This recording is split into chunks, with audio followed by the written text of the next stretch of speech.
Mes chers compatriotes, nous nous sommes réveillés ce matin avec l'annonce du énième attentat provoqué par les fondamentalistes islamistes et qui a touché notre pays quelques heures après l'annonce du massacre d'Orlando qui a frappé le peuple américain.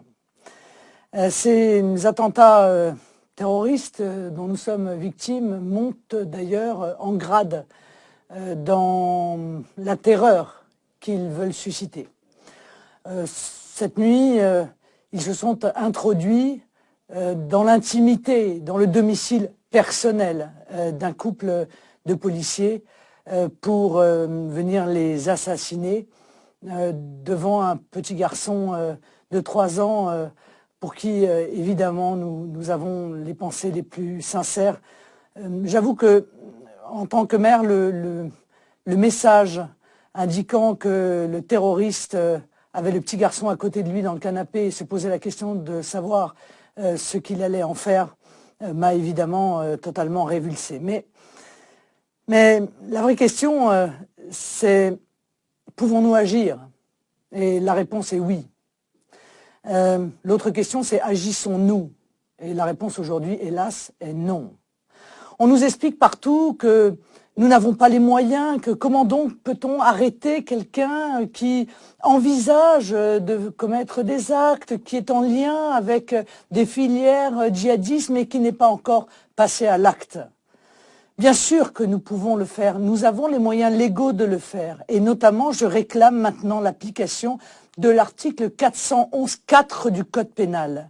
Cet article permet, dès que l'on est convaincu qu'un homme ou une femme a des relations avec l'entreprise État islamique, l'organisation État islamique, de le traîner devant la cour d'assises et de le mettre hors d'état de nuire. Je vous lis cet article 411-4, manifestement oublié par notre justice.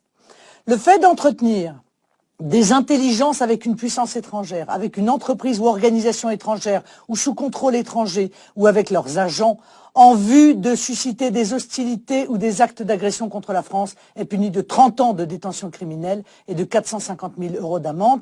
Il en est de même pour le fait de fournir à cette puissance étrangère, à cette entreprise ou à cette organisation étrangère les moyens d'entreprendre des hostilités ou d'accomplir des actes d'agression. Voilà. Si cette mesure-là avait été mise en œuvre pour celui qui a lâchement assassiné ce couple de policiers, lorsqu'il est passé devant le tribunal en 2013, eh bien, il n'aurait pas pu commettre cet acte, car il a déjà été condamné. J'ai envie de dire que lui, comme les autres avant lui, coche toutes les cases. Détecté, non seulement par la police, mais déjà condamné pour avoir participé à une association de malfaiteurs à visée terroriste, condamné à 3 ans de prison, dont 2 ans et demi ferme. Je ne sais pas combien il a fait de mois de prison, mais ceci probablement sera un autre sujet d'indignation. Deuxièmement, nous avons les moyens de la déchéance de nationalité, balayée d'un revers de main par le gouvernement.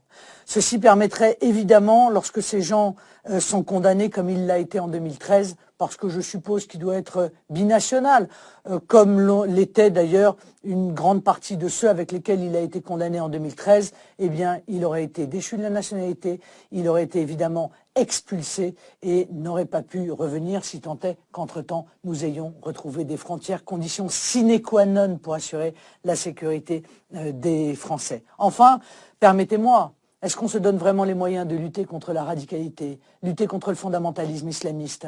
M. Cazeneuve est arrivé ce matin en nous expliquant qu'ils avaient quand même arrêté 100 personnes. Oh mon Dieu, 100 personnes! Mais sur combien de centaines d'autres? Sur combien de milliers d'individus qui fomentent sur notre territoire les attaques de demain, qui sont dans une démarche de promotion de ce fondamentalisme islamiste. Elle est là la vraie question.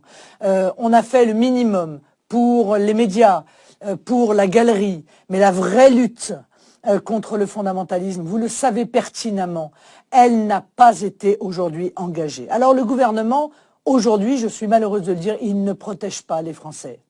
Ah, c'est sûr, il excelle dans le commentaire, il commente les attentats, il décrit les faits, il décrit les sentiments qui les traversent, il se comporte en quelque sorte comme une cellule psychologique.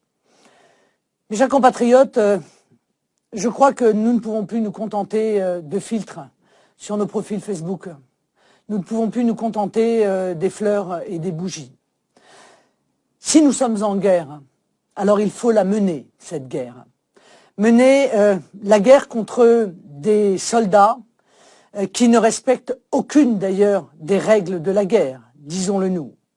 Il faut nous donner les moyens de la mener et de protéger nos compatriotes français parce que, au-delà du chagrin, au-delà de la compassion, au-delà de la révolte que nous ressentons tous ce matin, c'est cela que nous attendons du gouvernement français et du président de la République. Protéger les Français.